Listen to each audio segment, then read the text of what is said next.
From the crossroads of the Ozarks, it is PID Radio. Welcome. I'm Derek Gilbert. I am Sharon Gilbert, and we're delighted to have you once again in our back bedroom. This is the podcast studio. Sorry. I don't know what I was saying. Podcast 2. Podcast 1 is the next one over. Oh, yeah. One of your many offices. Yes.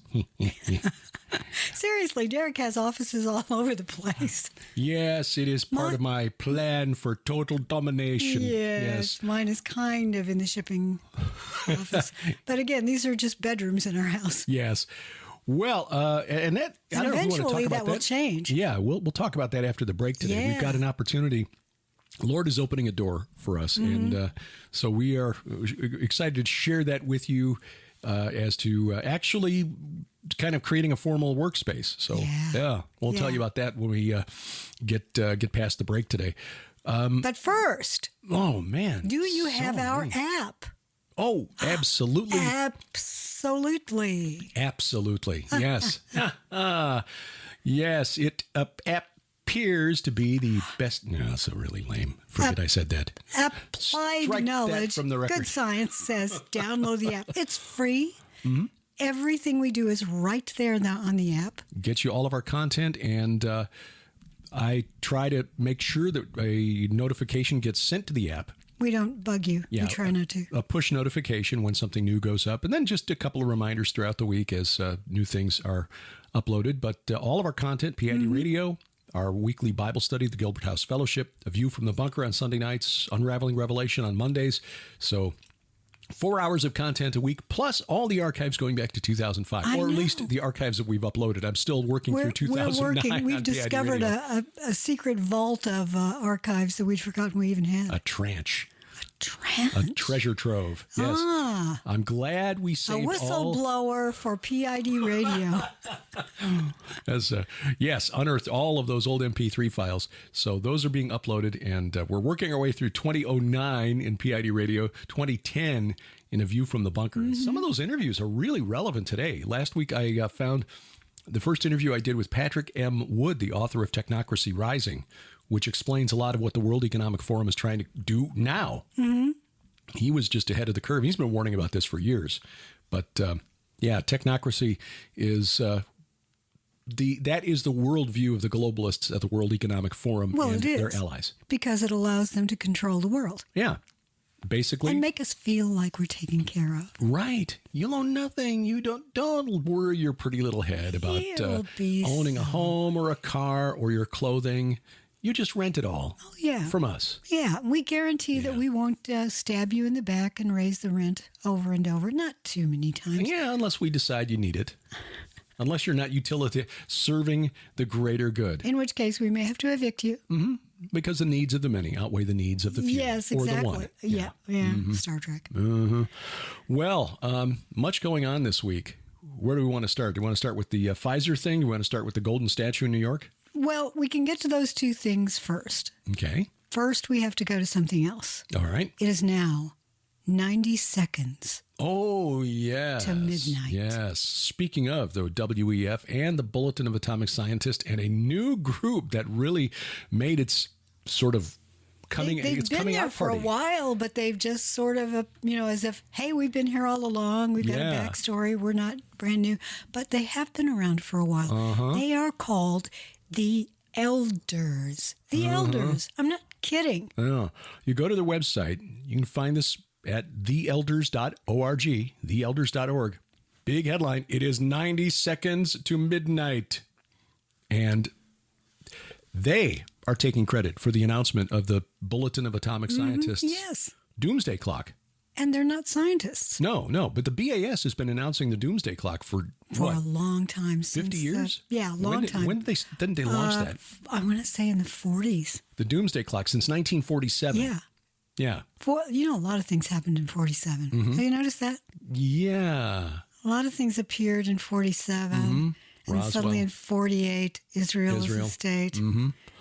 So this Doomsday Clock, if you've not heard about this, and again, this has been ongoing for so long that we kind of forget about it in the background. Yeah. Nuclear annihilation, been living with it our whole lives. Mm-hmm. we had signs in my elementary school in Chicago. You know, those little yellow signs with the 3 triangles on it. Oh, yes. Fallout shelter. Oh, yeah.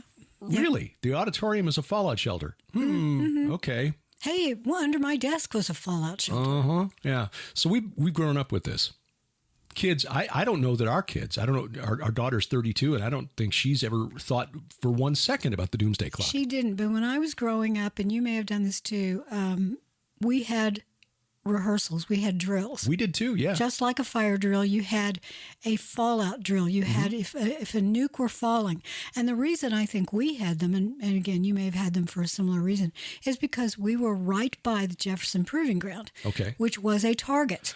I was growing up in Chicago, presumably the major population centers of the... It's a huge target as well. So, yeah, we had drills. And I started school in 67, the fall of 67. So just the last few years of the 60s. But even, you know, if I remember correctly, even into the early 70s, we were still doing this.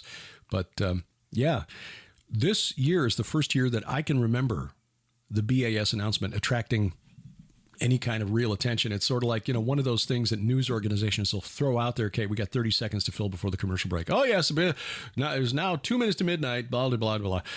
90 seconds to midnight is the closest they've ever had this number to nuclear annihilation. Well, that's the reason they're giving, because of the Ukraine war. Yep. The world is closer now to all-out nuclear annihilation. And the World Health Organization is recommending that countries put aside a stockpile of medicines that we will need in case of a nuclear war. Yeah, but they're saying, but it has nothing to do with what's happening in Ukraine. We're just be safe. Right, but NATO is even admitting now we are at war. NATO is at war with Russia. Russia's been saying this for some time now, and they warned that, and we'll go into this in more detail here in a minute, that the ramping up of military hardware, supplying military hardware to Ukraine, was escalating the conflict. We're supposedly U.S. sending 75 tanks. Which the military says, well, we don't have 75 extra Abrams we don't. tanks. We have to order them. Yeah. So the military-industrial complex is saying, oh, sweet. Oh, yeah. Put those on the sales books for this year. Boys, we're all going to Palm Springs for the winter. I know. It's Daddy Warbucks. Yes, that's exactly what's going on here. But the elders' press release connected to this change in the Doomsday Clock said, for the next 5 years, our focus will be on the climate crisis, nuclear weapons, and pandemics. Yes, basically. The same thing as the World Economic Forum. Right. This is just another group adding to the echo chamber of the globalist movement driven by the WEF. You may be asking yourselves, who's in this group? These must be really important, probably scientists and things. The elders. No. Yeah. The elders were started, according to their own bio, by Richard Branson and Peter Gabriel. Peter Gabriel? Yes. Sledgehammer? Sledgehammer. Big time?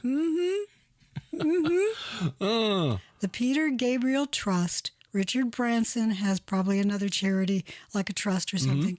They funded the foundation of the elders. There are 10 active elders and 5 emeriti elders. Right. And I've got the list right here, just so you know who we're dealing with. The current chair of the elders is Mary Robinson, who was the first woman president of Ireland. The deputy chair, Ban Ki-moon, former Secretary General of the United Nations.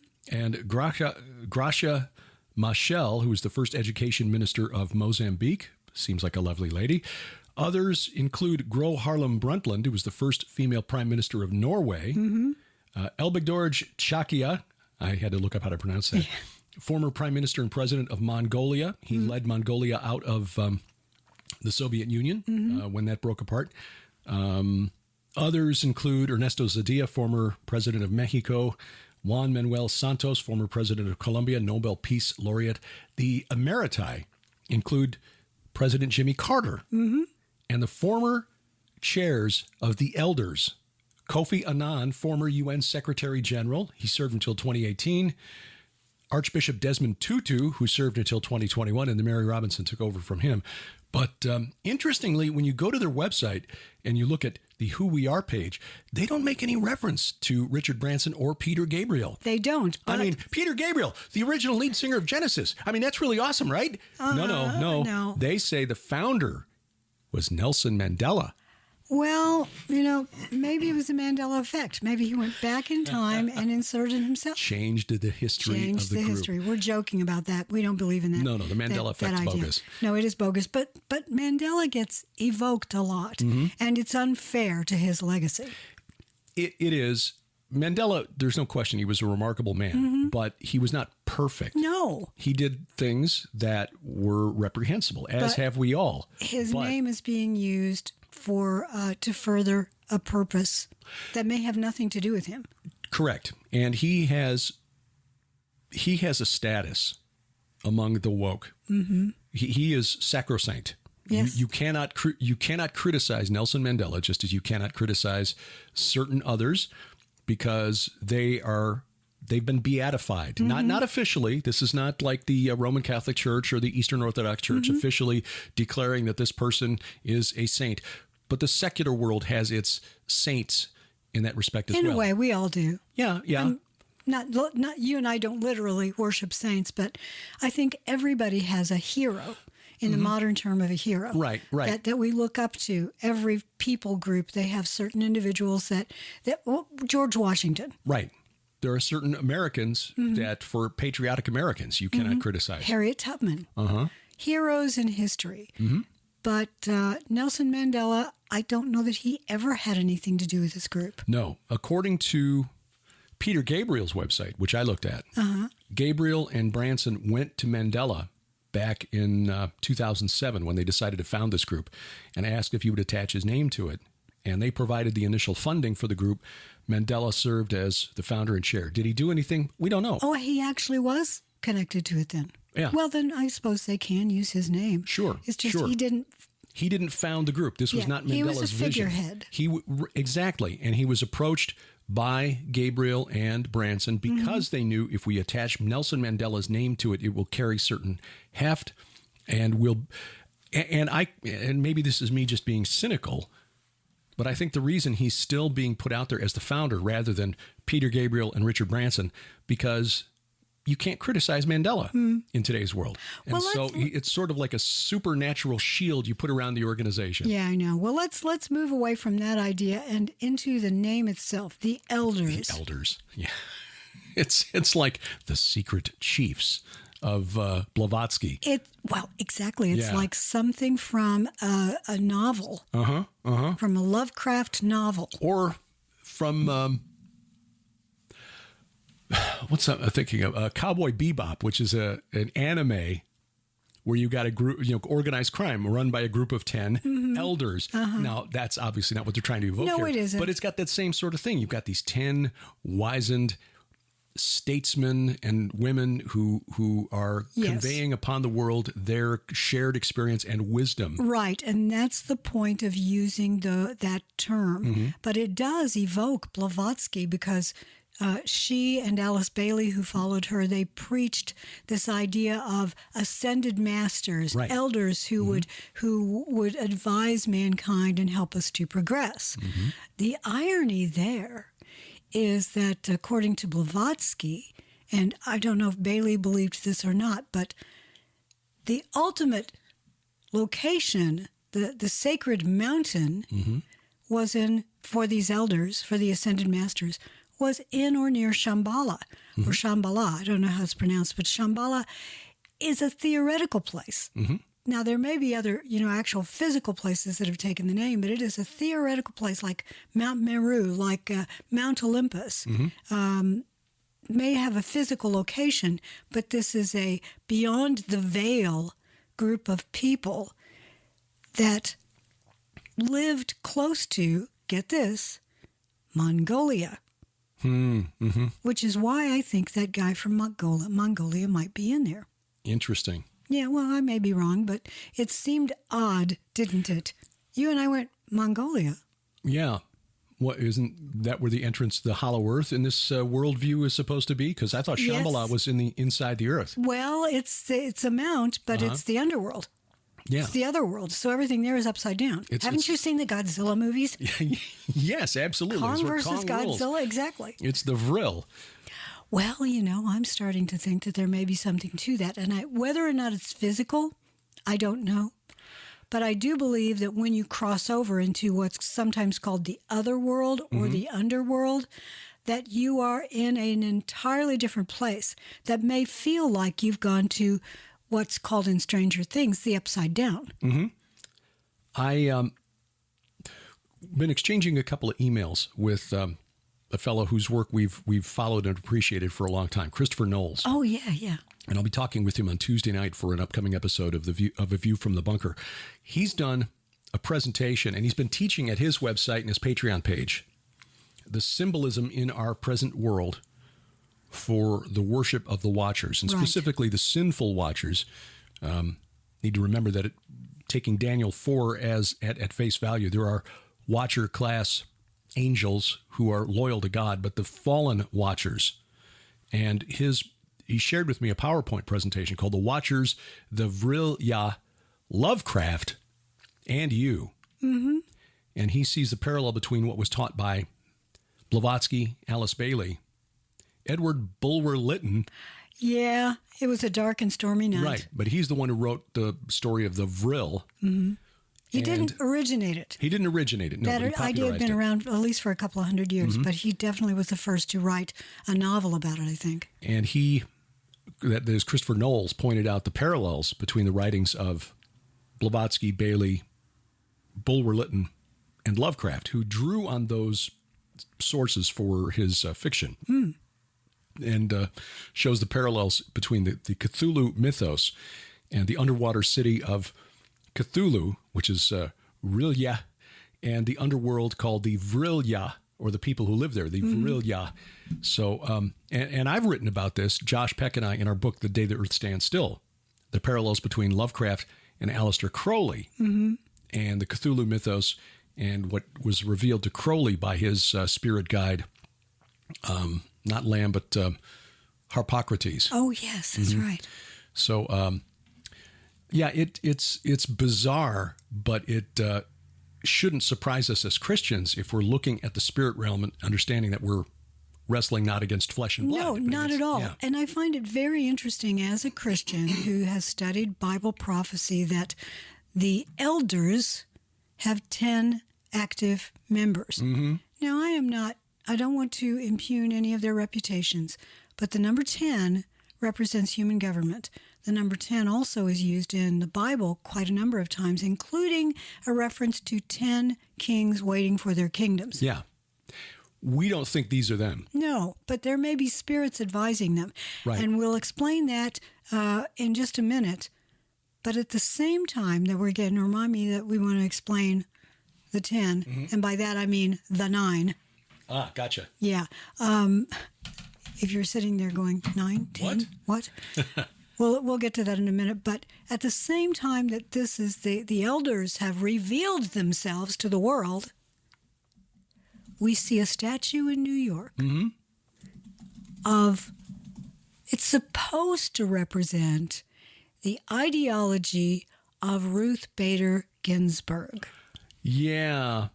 This is really weird. It's a golden statue about 8 feet tall sitting outside the courthouse in New York City.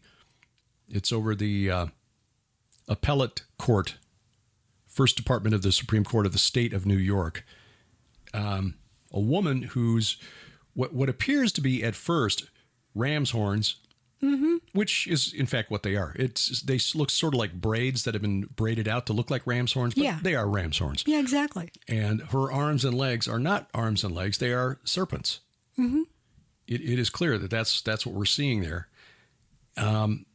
The explanation for this is, now, how did I manage to do that? Close. Well, supposedly it's to represent her advocacy for abortion rights. Yeah. Well, in a sense, it does. I mean, it doesn't look anything like Ruth Bader Ginsburg. But not in the way the left would have you define it. Yeah. It in the sense that, and this is how Chris and I got to exchanging these notes, because he had posted a Twitter thread analyzing the statue. It is, Well, it's a statue not of Ruth Bader Ginsburg or anything representing abortion. It's really a statue of Inanna. Yes, it is. Exactly. Inanna is a goddess that I've been writing about for a long time and speaking about, as have you. And some of our other friends are also, including Jonathan Kahn.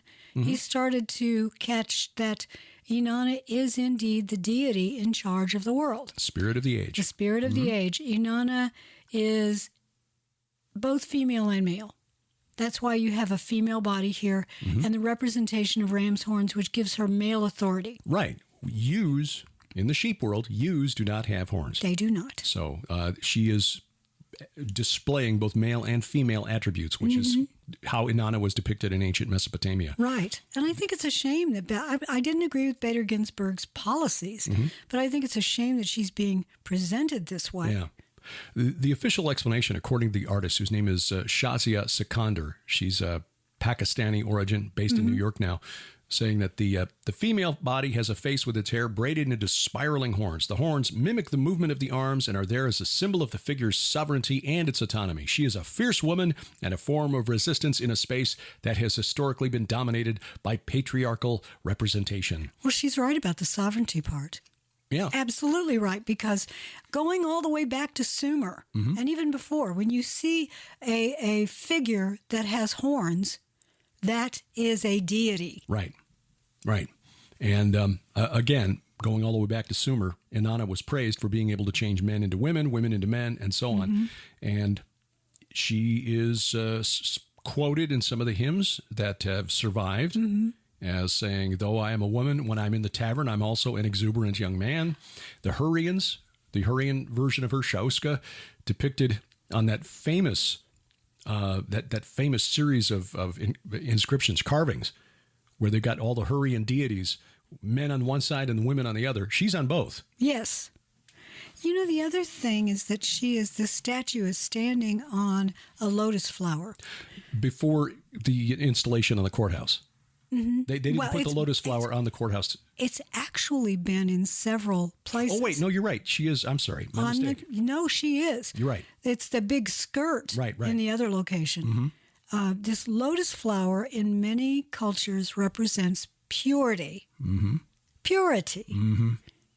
That's not Inanna. No, it's not. But Inanna would like to represent herself that way, as if somehow she is the equivalent of the warrior goddess, the sex goddess, and the Virgin Mother all at the same time.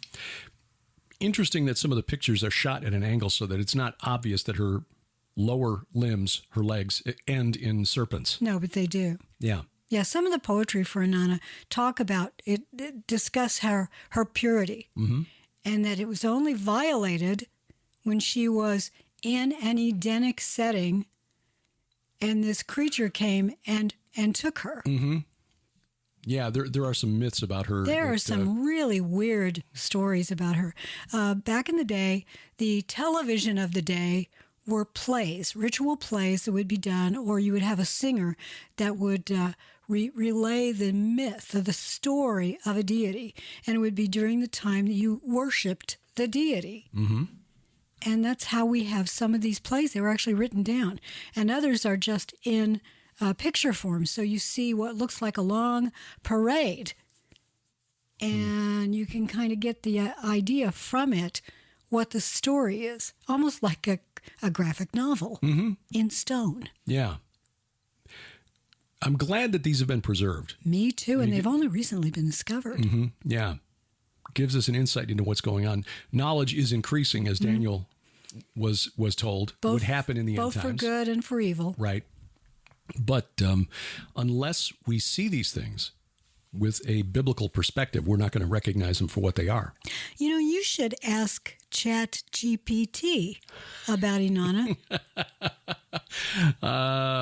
Yeah, I signed up for ChatGPT. That's this artificial intelligence that Google is really concerned will take over its business. Yes, I think they should be concerned because you were asking some scholarly questions this morning and getting quite good, scholarly, supportive responses. Yeah, and not as woke as I expected. No, not. In fact, one of the questions he asked was, who is Donald Trump?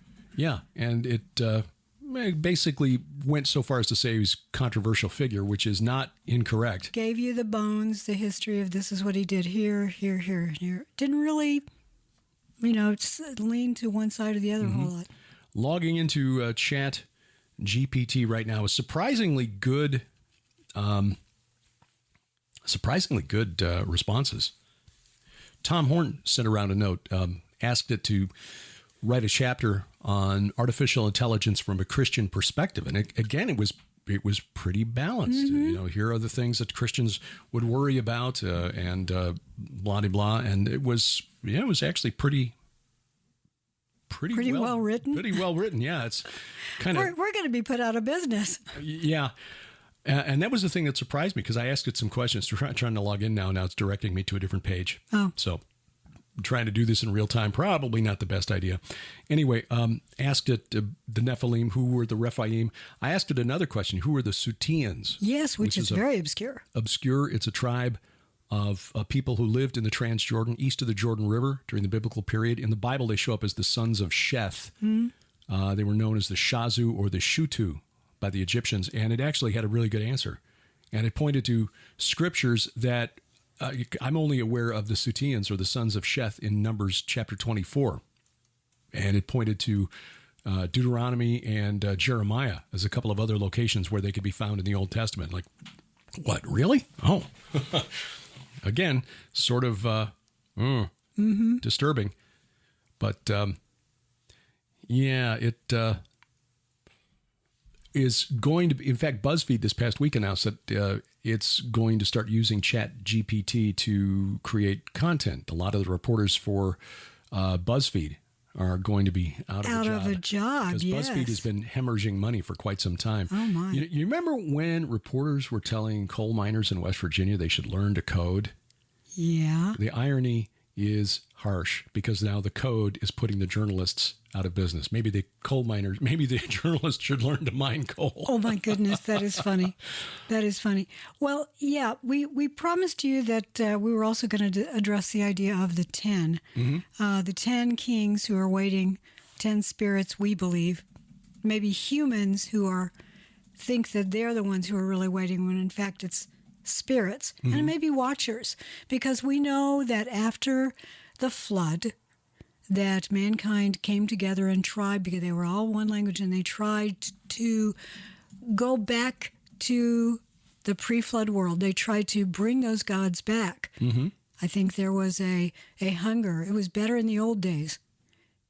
It was the idea golden age. The golden age. We want to bring them back. So let's bring back Shemyaza and his bunch. They were building what they thought was going to be a portal. We call it the Tower of Babel, which means God Gate. And the Lord said, no, you're not going to do that. We're not going to go back to those pre-flood days. You're not letting him out. So he divided the people into language groups. Could have been 70 language groups, could have been more. We don't know. But for each language group, he sent down an advisor, someone who was designed to live in the heavenly realms and was sent to earth. And it may have been that these were watcher class individuals. And they're still here. Yeah.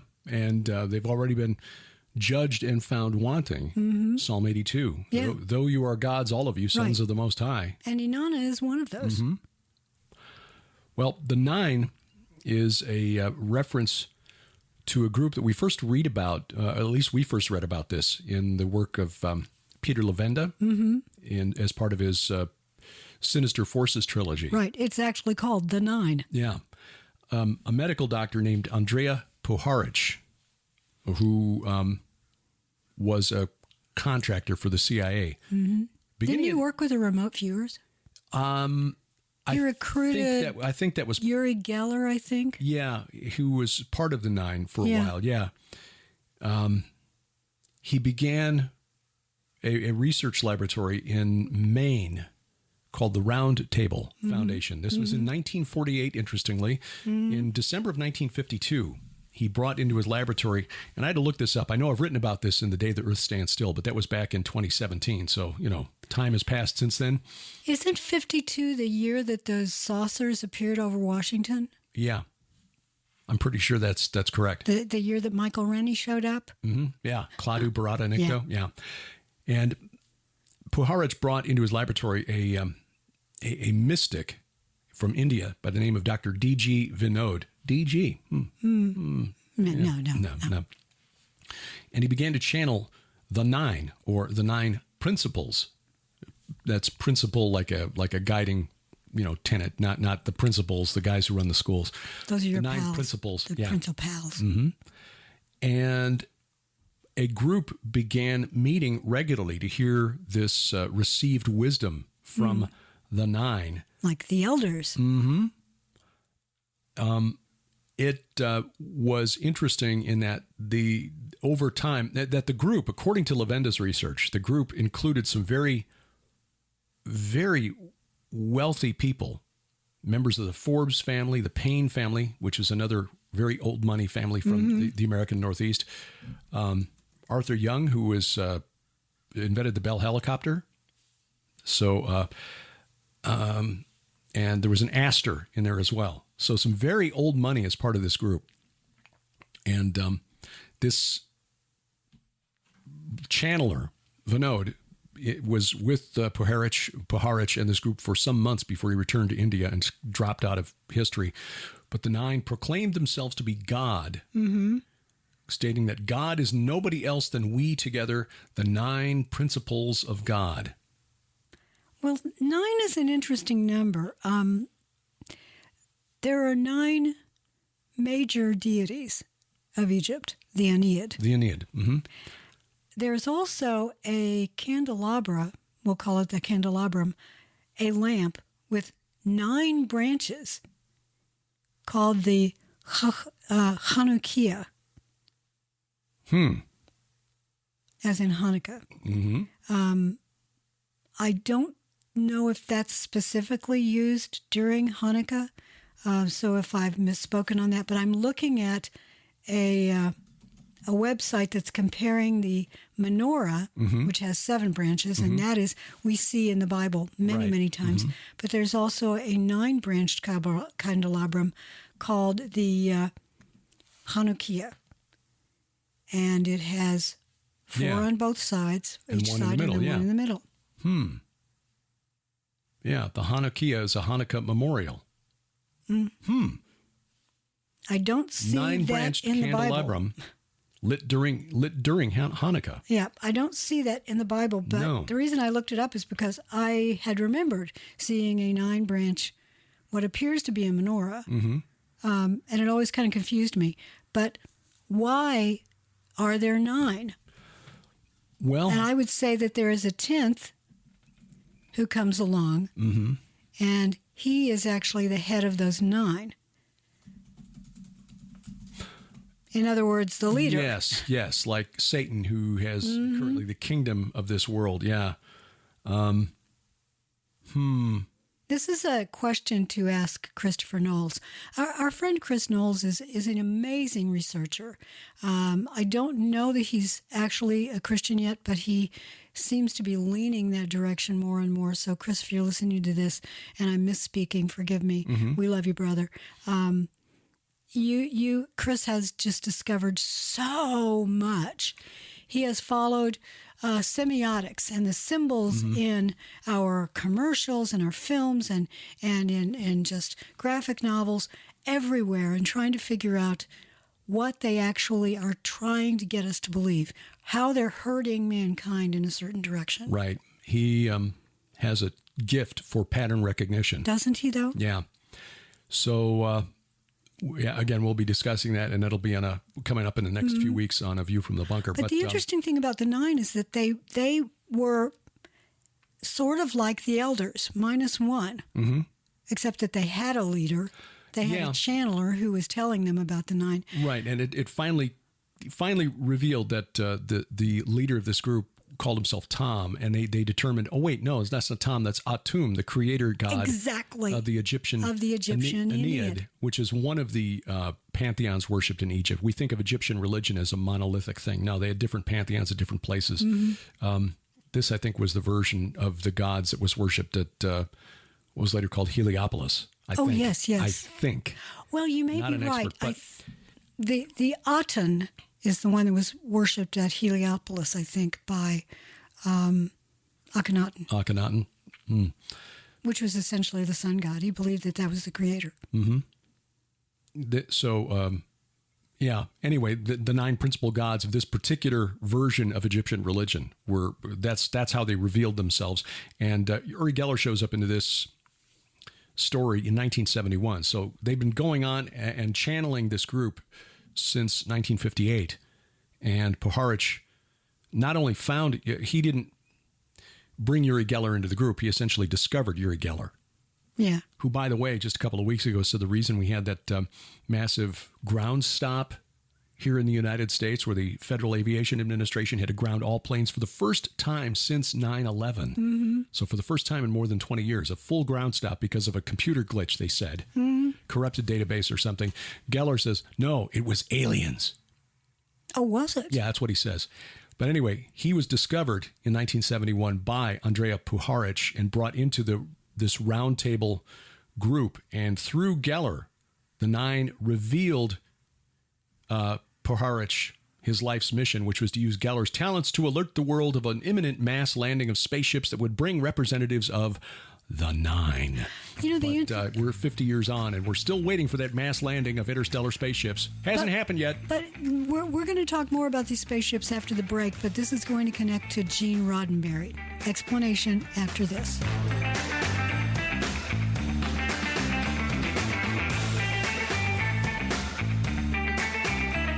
You have blessed us with your support during our first year in ministry. You literally make it possible for us to do what we do.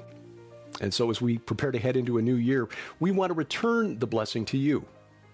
Through January, we've prepared a number of special offers at the Gilbert House store, and we're featuring the Red Wing Saga, Sharon's wonderful series of supernatural thrillers that teaches spiritual warfare through masterful storytelling with fascinating historical mysteries as the backdrop.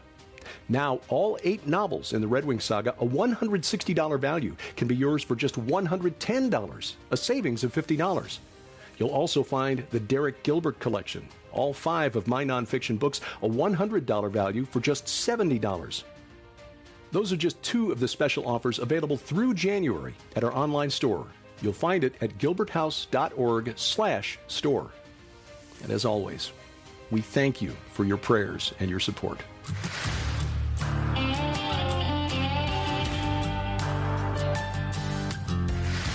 Welcome back to PID Radio. I'm Derek Gilbert. I'm Sharon Gilbert. We want to remind you... Deep Space Nine! Yes, we're going to get into all that. If you are living in the area, that southwest Missouri, northern Arkansas, and you're close to Branson, come to a little town called Blue Eye, Missouri on Thursday, the 2nd, Groundhog Day, and you'll see us because we're going to be looking for our shadows that day. Yes.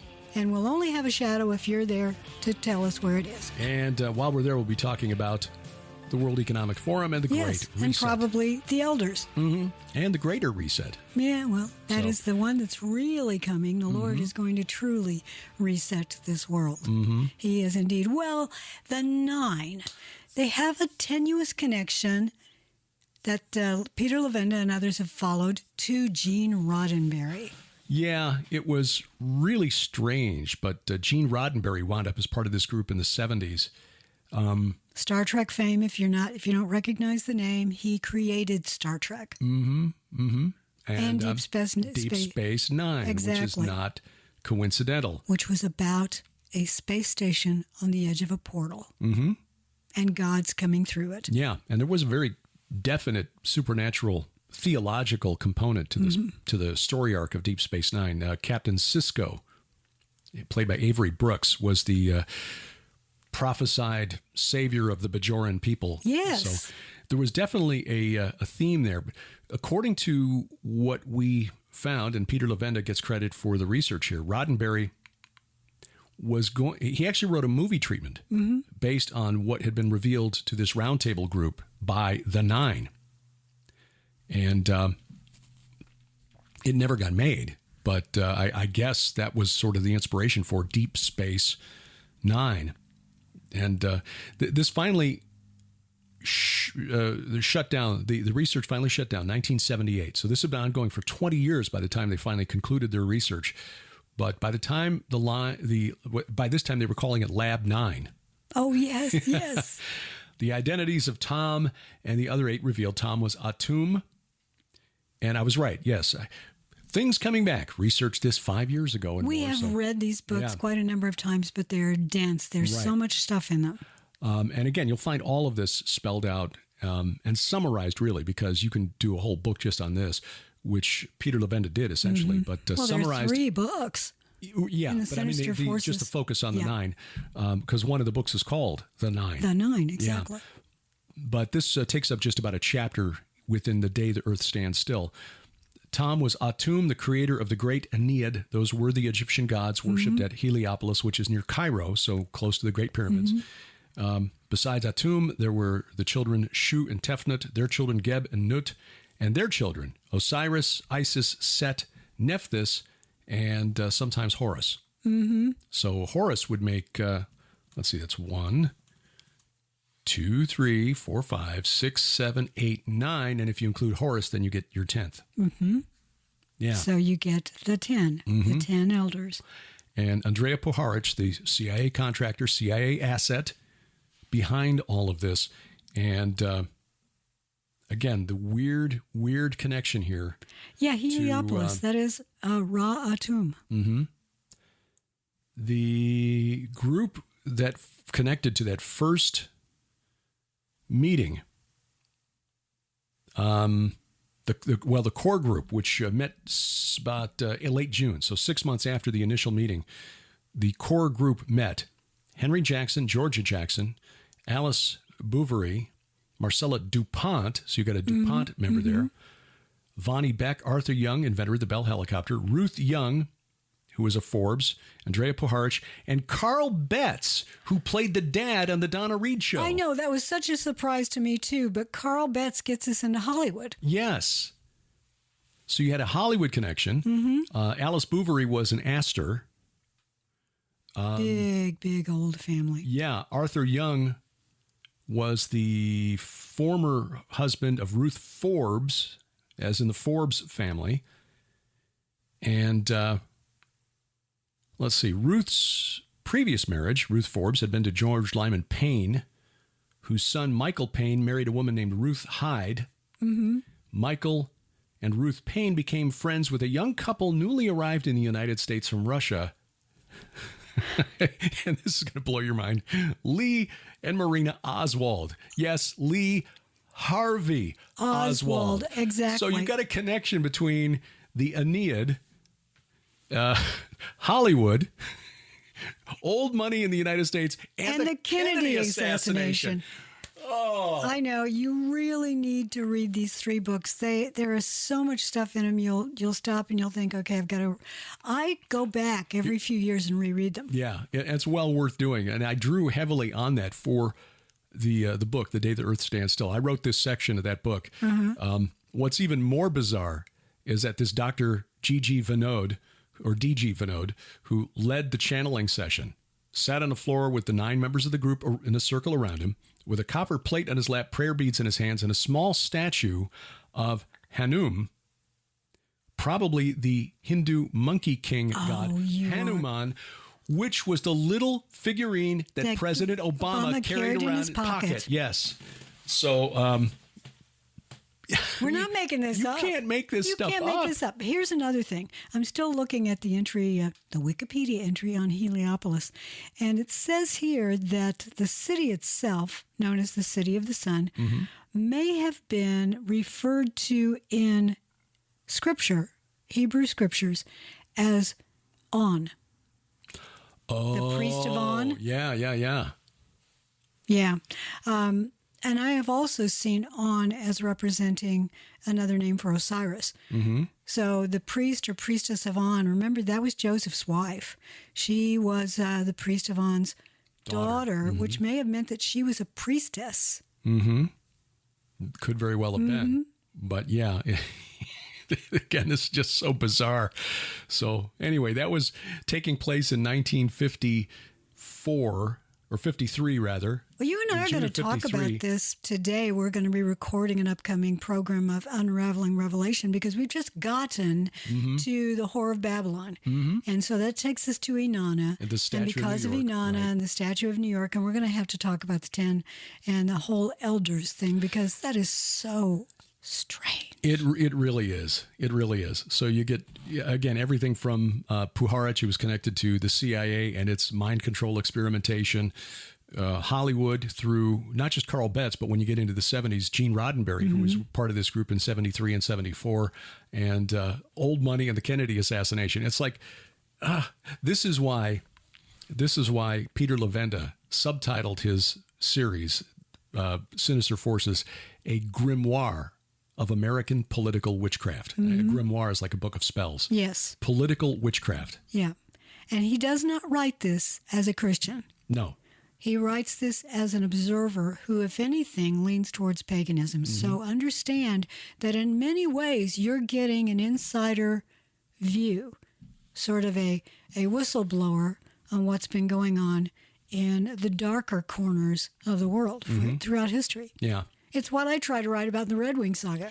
But it's so strange, these connections, even for us who view this from a Christian perspective. If you want a Christian view of this, again, the research that Peter Levenda did informed the book that Josh and I wrote on the UFO phenomenon, The Day the Earth Stands Still. But Tom Horn took this chapter and used it in Shadowland.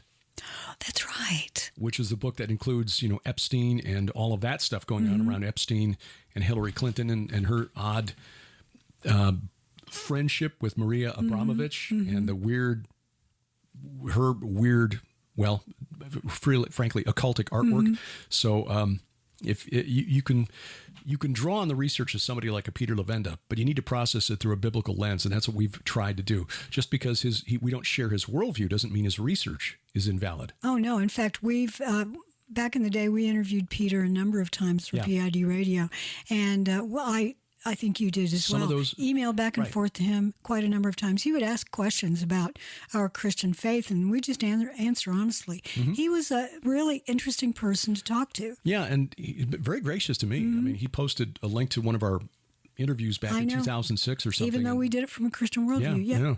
So, that is one of the strange things. I mean, looking at the headlines of this past week, we could look at some of the news headlines and the things that people are all outraged about. But we try to focus on things that are spiritually more impactful. Right. Things that threaten to change the entire planet. The World Economic Forum. But how much pull can they really have when everything they do is right out there in the media, even if it's the alternative media? I think there are hidden actors behind the scenes who are actually more consequential. At the very least, there are spiritual actors behind the scenes. Exactly. The men behind the curtain, the spirits behind the curtain, those are the ones really driving us towards a great reset. And the Lord laughs with derision. Praise God. Thank you, Father. Yeah. So, when Project Veritas releases a video, we can look at that and say, and now that I think about it, it's like, why even That's focus why on that? I don't get really, it's like, meh. Not really surprised. Well, for one thing, the guy didn't talk like a scientist. He talked like he was a salesman. Yes, he did. And like when he was trying to impress somebody. Exactly. So. No, trust me. I've hung out with a lot of scientists, and they don't talk like that. So there was that. A cool archaeological discovery this past week.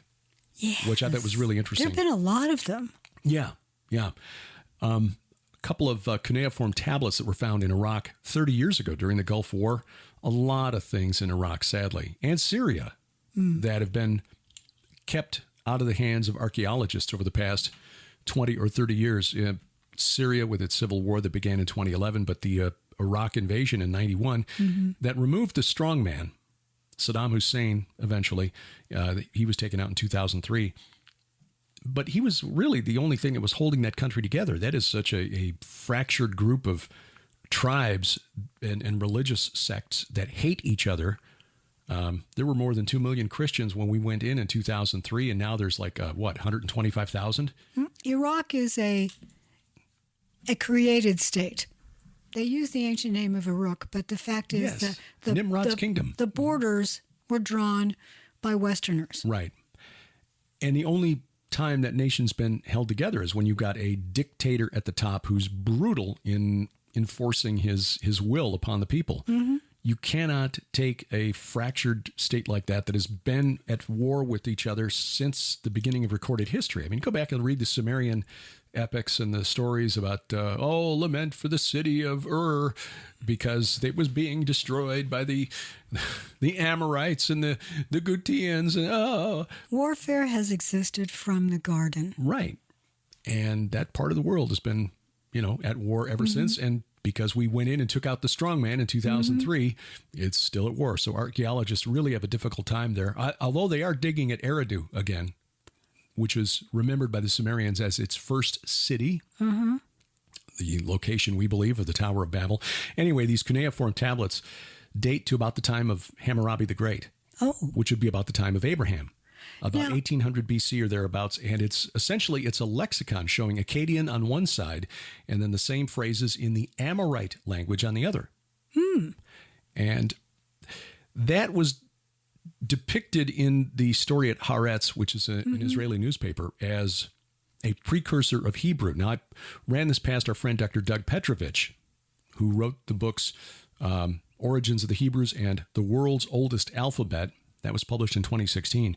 He said, well, not really accurate to call Amorite the precursor of Hebrew. It's more like a second cousin.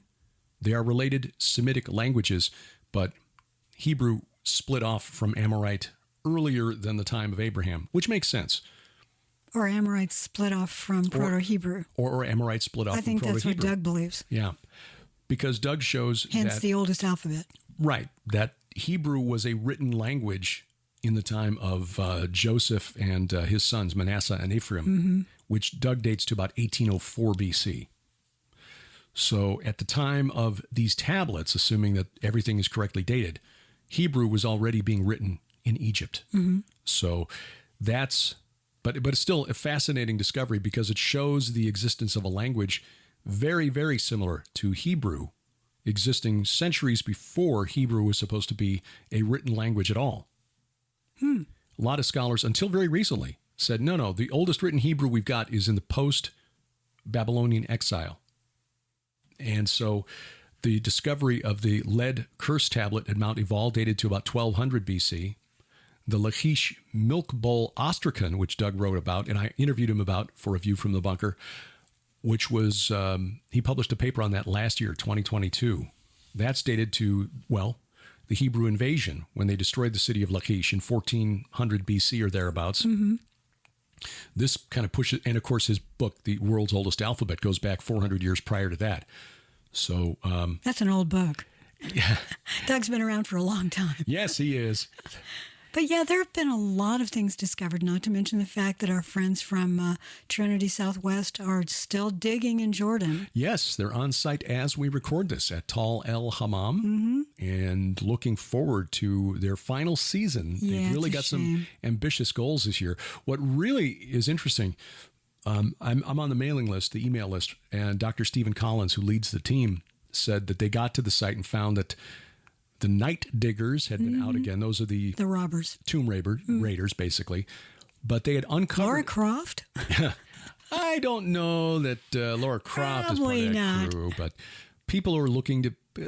Jordan's an impoverished country, and so whenever they see archaeologists digging someplace, they figure, hey, maybe there's some artifacts there we can sell to make a few bucks. And I guess you can't blame them for that. Well, in their minds, this is our land. Sure. So, and they know there are people out there willing to pay to get their hands on these artifacts. Apparently, the night diggers exposed a section of the Middle Bronze Age wall that they had not gotten to yet. And may not have gotten to this year had it not been for the robbers. So thank you, robbers. Right. They said it actually has given them their best look at the wall so far, and they're very thankful for that. Oh, that's wonderful. So God kind of using them to expose more truth.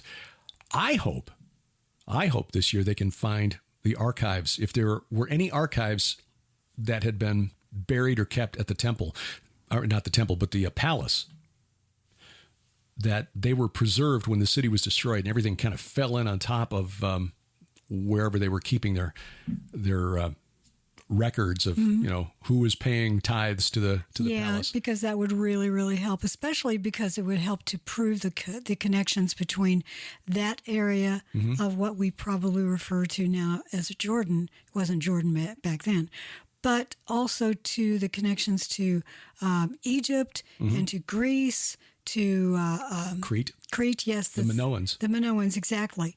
Because it looks like, based on pottery, that there was trade going back and forth. Absolutely.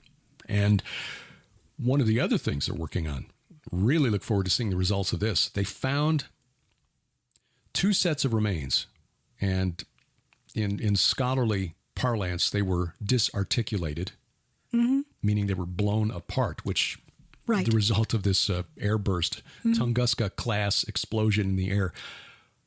They sent them off for DNA testing. So we're waiting for those results. I know. And there are a few other things that they've told us. Again, they've not published it yet, so we can't say anything. But they've got a lot of evidence that really points to the conclusion that is Sodom. Total left turn. Yes. As we are prone to do. Follow a bunny trail or whatever, but this is a left turn. Of course, it is the year of the rabbit. So, did you know that there have been Mothman sightings in Illinois? I did not. Where? In the, this is from the Rockford news site. Okay. This was in this morning's news. It starts out, all right, folks, buckle up, because we've got a wild one for you. I love that. It's, I think, near Chicago. Yes. I'm looking at the website. Quote, I had heard about the Chicago Mothman, was wondering if this may have been it, but it didn't resemble anything. It was described as a large creature about 4 feet tall with red eyes, and the eyewitness says he was genuinely freaked out. Genuinely freaked out. He wasn't trying to make this up, because other people are thinking, yeah. But something was seen. Now, what was it? Don't know, because there are some creatures that will reflect red eyes at night. Not all of them, but some. And this connects, strangely enough, possibly, with some of the UFO sightings in Chicago. And there have been a lot, including the major one at the airport. Yeah, that was back in 2006. I remember, because I interviewed the national director for... what was it, New Fork? Yeah, you were at the radio station. Yeah, so this was on the Eagle in Columbia, Missouri, and or was the head of MUFON? Oh yes, I think it may have been. Anyway, I'd have to go back. I've still got the archived audio from that, but this news sighting was at a self-storage facility in Evanston, which is north of Chicago. So, not geographically speaking, not in the same neighborhood as O'Hare Airport, but not really that far away. It doesn't have to be that far away. The fact is that, and we have a wonderful friend who has a great book called They Only Come Out at Night, Vicki Joy Anderson, who gets into the idea of interacting unwillingly with the spirit realm. There are some in this world who want to see spirits, who want to see ghosts, what they call ghosts, or they want to interact with, the other side. We're not supposed to do that. The Lord, He warns us not to do that. That's what they were trying to do at Babel. They were trying to open a portal. But sometimes the other side comes over against our will. And I think some of these quote-unquote Mothman sightings, maybe even Bigfoot, Dogman, there are a lot of cryptids out there that are being seen all over the world. This one described as... well, let's see. It was hiding under a dumpster. I'm about 100 feet away or so from it, and I see something sticking out of it, the dumpster, making a clicking sound. I say, hello, who's that? I immediately regret yelling this out. Something big squeezes out from underneath the dumpster. It looks like a pile of fleshy tissue with spike-like protrusions. Stands 4 feet tall, but then it extends up to over 6 feet. Looks like a humanoid spider or other insect, but with white flesh. That's creepy. Doesn't have an exoskeleton, just smooth white flesh. The head is weird, kind of insect-like with no mouth that I could see. Its eyes were human-like, and it had a reddish glow. It had long slits along the side of its head. It stood there clicking and watching me. I could sense that it didn't want me there. Well, that's really creepy. Yeah. Sounds like something out of The Thing, Remember the thing, how it would take on in the newer version, not the old version. The original version, it would just look like another human.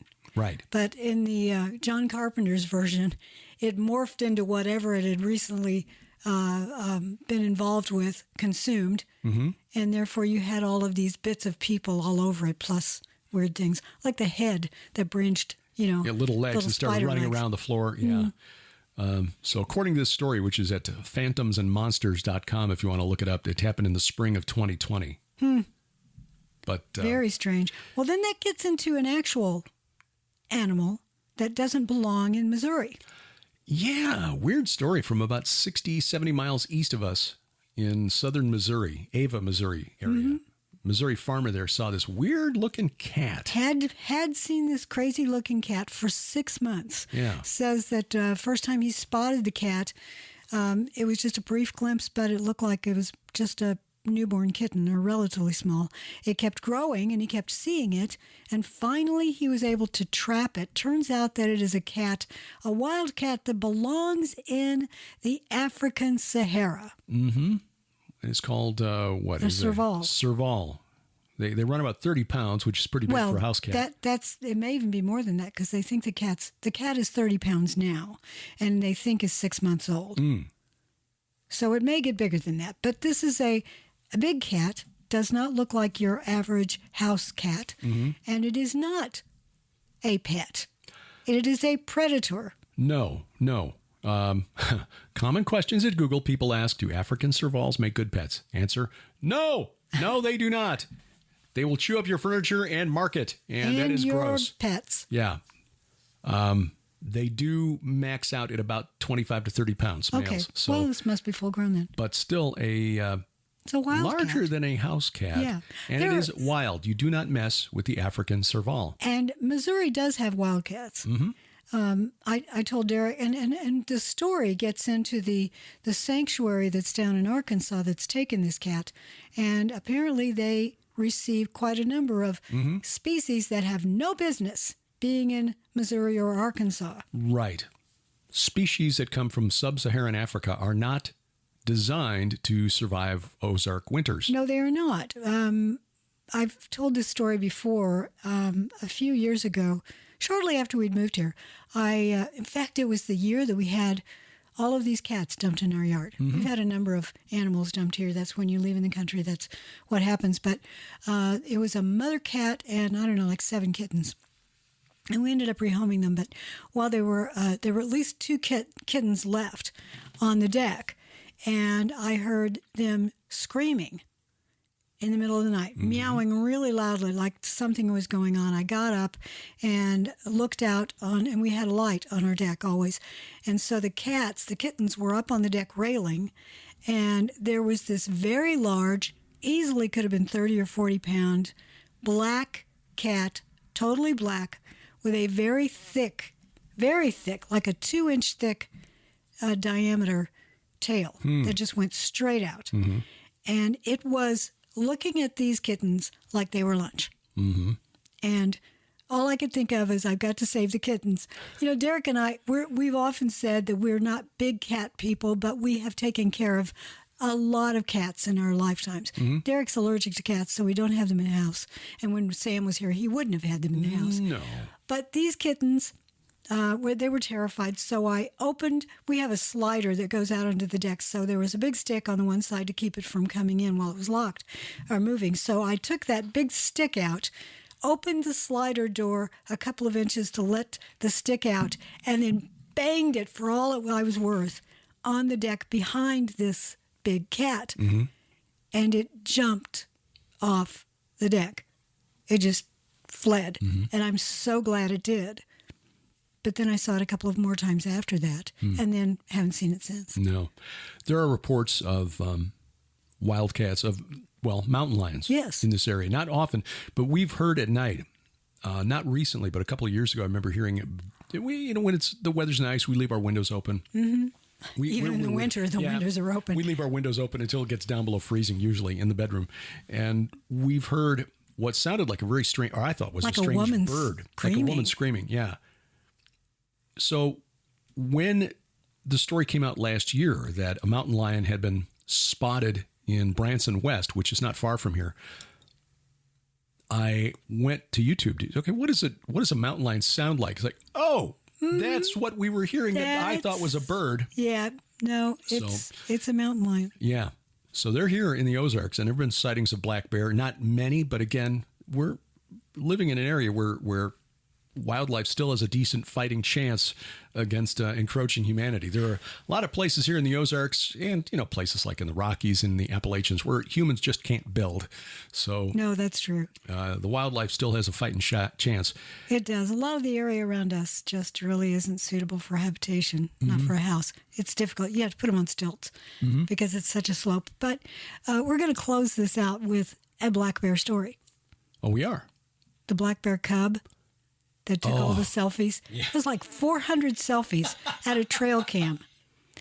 It is the best little story.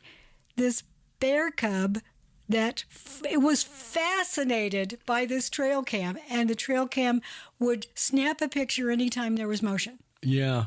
Where was that? I know I saved that because you sent me that story, and I got to use that on Monday. It was one of the many kickers, yes. Mm-hmm. Well, anyway, it very cute because some of the pictures, this was reported by the Daily Mail in the UK. Which is a great site. You can really get some interesting stories there, but you can also get some great reporting there. They were reporting on the Hunter Biden story when it was dead over here. Right. Nobody was touching it. New York Post posted it, had reported it, and of course they got kicked off social media, and then the Daily Mail ran with it, and of course everybody over here ignored. But the black bear selfie story is pretty funny. It's almost as though it knew that it would go viral, and it pretty much has. Found it. Rangers discover 400 bear selfies taken on park camera. They are the New York best Post, pictures. These are the best pictures. Yeah, the one with turning has got his tongue sticking out. It's like, I know. Okay, I saw Kim Kardashian do this. Okay, now does this make my chin look thinner? I mean, how about this? Hilarity ensues. The world is interesting. We've got some new specials coming up at our store during February and March, so watch for those. Yes, will be launching very soon. Want to remind you that in March we are heading to Israel. If you've not already signed up for that, that window is closing. Mm-hmm. So go to gilberthouse.org/travel. And if you are interested in going, you can still sign up, but those seats are going fast. Mm-hmm. But we're going to be leaving on the 14th, I think, of March, Derek and I. We're going there a few days early, and we're going to record some video, just us and an archaeologist. Mm-hmm. And it's going to be some great stuff for the next sort of search for the fill in the blank. What are we looking for this time? Search for the travelers. Travelers, that's right. Search for the bathrooms. And then come October, we're working out details. Now for the let me finish because the store is going to be closed. Yes, that's what I'm talking about in March. Yes, important. So from about March 13th through early April, we'll put the dates at the store, gilberthouse.org. org/store. We'll put the dates there. So if you order something during that time period, it will not get shipped out till Derek and I get back because we're the only ones running the store. True. We're it. Yeah. So God bless you if you order during that time period. But from about March 12th, I would say, because we'll be preparing to leave, through probably April 4th, nothing's going to ship. So there'll be about a 3-week window there where we just won't be able to ship anything because we just won't be here. So no, we won't. And thank you to so many of you. We've sent out over 500 orders. It is truly humbling, and we truly appreciate your support. Mentioned that, and we'll talk about Turkey in just a moment here, but let me do that. And let me get to the other thing that I wanted to mention that I teased at the beginning of the program. We're working with a travel company. We had talked about this last year, Doug Hershey and his travel company, Ezra Adventures, about going to Turkey in the fall. We've got potential dates now. We've got a proposed schedule. We're talking about that now with the 2 archaeologists that we want to go with us. Mm-hmm. This will be a little more expensive than the Israel tour, but it's 2 weeks. It's 2 weeks, and there are 3 internal flights inside Turkey. When you get to Turkey at Istanbul, you got to fly to Ankara, then you got to fly to the eastern part of the country, then you fly to So that's 1, 2, and we leave from Istanbul. So. yeah, and the third flight goes to I think the vicinity of Ephesus, right, for the Churches of Revelation. So there's a little more cost there, but right. some of these hotels are amazing, and the sites on this tour are incredible. We'll spend 4 nights in a hotel in a cave in Cappadocia. Mm-hmm. We're going to go to some museums. We're going to Göbekli Tepe. We're going to the Churches of Revelation, which is where most people go when they go to Turkey. Most Christian groups, when they go to Turkey, that's where they go. And maybe they go to Istanbul. We're going to a lot of archaeological sites. Right. We're going to Nimrut. Who goes there? Not many, especially if you're trying to do that in the same tour as the Churches of Revelation. I know. And that's one of the things the tour company said, is that they were really enthused about the sites in eastern Turkey that we put on the list, like Mount Nemrut, Malatya, which is the farthest, the northernmost outpost, if I remember correctly, the northernmost outpost of the kingdom of Nimrod, Uruk. So if you love archaeology. Yeah, Sanliurfa, Çatalhöyük, and of course Göbekli Tepe. And that's where Dr. Judd Burton and Dr. Aaron Judkins come in, because they've got a lot of research on this. We've talked to both of them about it. I interviewed Aaron for A View from the Bunker about his book, The Guardians of Göbekli, but they're going to combine their research into a larger book sometime this year. And so having them on the tour where they can actually teach on site at Göbekli Tepe and at the museum in Sanliurfa that's got the artifacts will be just amazing. So keep an eye out for that, because we hope to finalize those details and make the official announcement very, very soon. Now, the other thing about moving our offices out of the house. Oh, yes, yes. This is exciting. Every room in our house, pretty much, well, except for the kitchen, living room, and our bedroom, but every other room is or has been used for what we do. This is in the back bedroom. View from the bunker's in the bedroom just to the east of here, and the other bedroom is the shipping office, and then other bedroom. In other words, we don't have any spare bedrooms. If you come to visit us, you have to sleep on a couch. Right. We would rather have a house that is open for family and other people who want to come and stay for a while. That actually has a guest room and maybe an office for us. But the shipping office, we want to go to this new location. We have a barn that is just being used. And when I say barn, it's a big metal building. Right. They're sometimes called pole barns, metal shops. But it's a big 30 by 40 barn that the Lord gave us on this property, came with it, and we're using it for storage. Yeah. Well, it was incredible, because we moved from a little subdivision home in a town in southern Illinois, which was not one of the more expensive places to live in southern Illinois, or in the whole state, I should say. But the Ozarks at the time was much, much less expensive. Things have really changed here in the last 8 years. Real estate has really spiked. But this property came with some land. It's about 10 acres. But that 1,200 square foot building with a concrete slab already under it. I mean, that's the majority of the expense. I'm amazed. I know. So we've gotten all of the bids to take us to what we're calling phase 1 of the barn. And it may be the only phase of the barn. We don't know. Right. But we have been praying about this for years. Lord, if you want us to finish out the barn for your ministry, then give us the money. And we got the money last year. We would like to have a little more than that, but we're not, expecting it. But if the Lord leads you to help out with build the barn, build barn better. That's it. Build barn better. That's so it. If you want to help out with a Gilbert house, build barn better. I love it. Then you can. Is there a link, a specific link that they can go to help? Because we go through Stripe and PayPal, or you can send us a check. There's a page at the website, gilberthouse.org/donate. You'll find the link in the top menu bar at the website, gilberthouse.org/donate. Also, pidradio.com/donate. It takes you to the same page. Should we have one that's /donuts?